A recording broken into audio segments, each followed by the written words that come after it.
Hi guys, నేను మీ దేవేంద్ర. మీరు చూస్తున్నారు doctor Devendra Chatterjee vlogs. Welcome to our channel.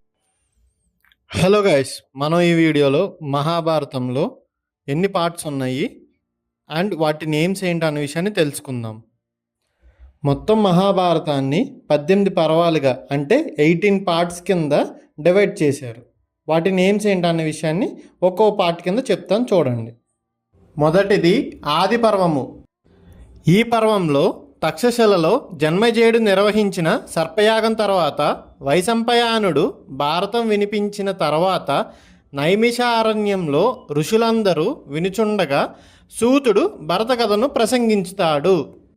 పాండవ కౌరవుల యొక్క జననం, వారి యొక్క విద్యాభ్యాసం మొత్తం ఈ పర్వంలో వర్ణించబడింది. రెండవది సభాపర్వము.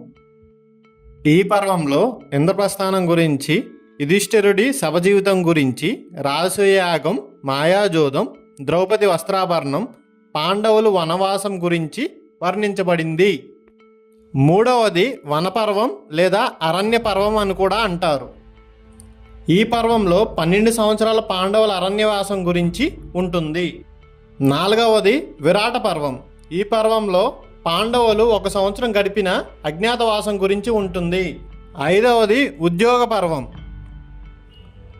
పాండవులు కౌరవుల మధ్య నిర్వహించబడిన సంధి ప్రయత్నాలు విఫలం అవడం వల్ల యుద్ధానికి దారితీసిన సన్నివేశాల గురించి ఈ పర్వంలో వర్ణించబడింది.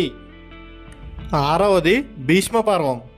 ఈ పర్వంలో భీష్ముడు కౌరవుల పక్షాన సైన్యాధ్యక్షుడిగా యుద్ధం చేసిన ఘటనల గురించి, భీష్ముడు అంపాశయ మీద పడిపోవడం దీంట్లో వర్ణించబడింది. ఏడవది ద్రోణ పర్వము. ఈ పర్వంలో ద్రోణుడి సారథ్యంలో కొనసాగిన యుద్ధ ఘటనల గురించి, చివరికి యుద్ధం కారణంగా ఇరుపక్షాల్లో మహావీరులు ఎంతోమంది చనిపోయిన విషయాల గురించి దీంట్లో వర్ణించబడింది.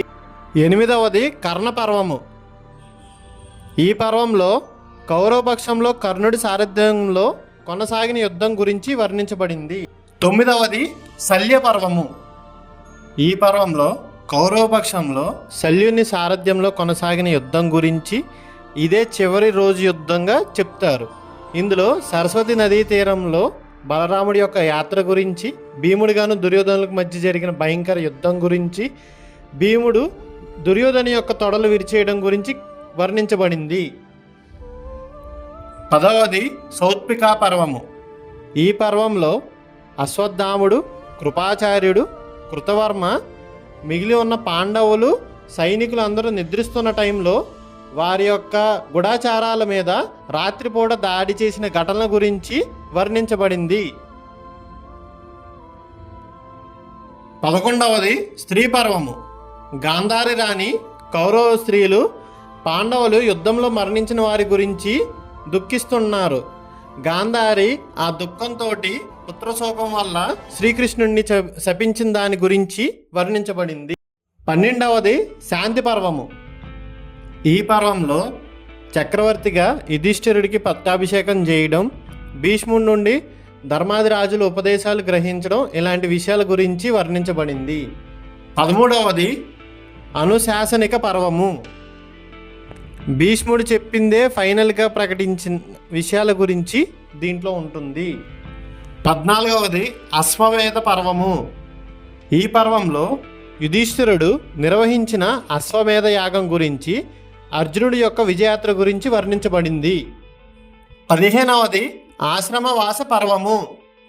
ఈ పర్వంలో ధృతరాష్ట్రుడు, గాంధారి, కుంతీల యొక్క అంతిమయాత్ర గురించి, పాండవులు హిమాలయాలకు వెళ్ళుట గురించి, విదురుడు తన యొక్క శరీర యొక్క జీవితాన్ని వదిలేసి తన యొక్క ప్రాణాలను ధర్మరాజులో విలీనం చేయడం గురించి వివరించబడింది.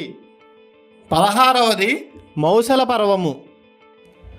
గాంధారి యొక్క శాప ఫలితంగా యాదవులందరూ వారిలో వారే యుద్ధం చేసుకొని మరణించడం గురించి దీంట్లో వర్ణించబడింది.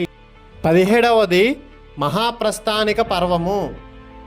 ఈ పర్వంలో యుధిష్ఠిరుడు తన సోదరులు, భార్య ద్రౌపదితో సుదీర్ఘమైన అంతిమయాత్రతో జీవనయాత్ర ముగించడం గురించి వర్ణించబడింది.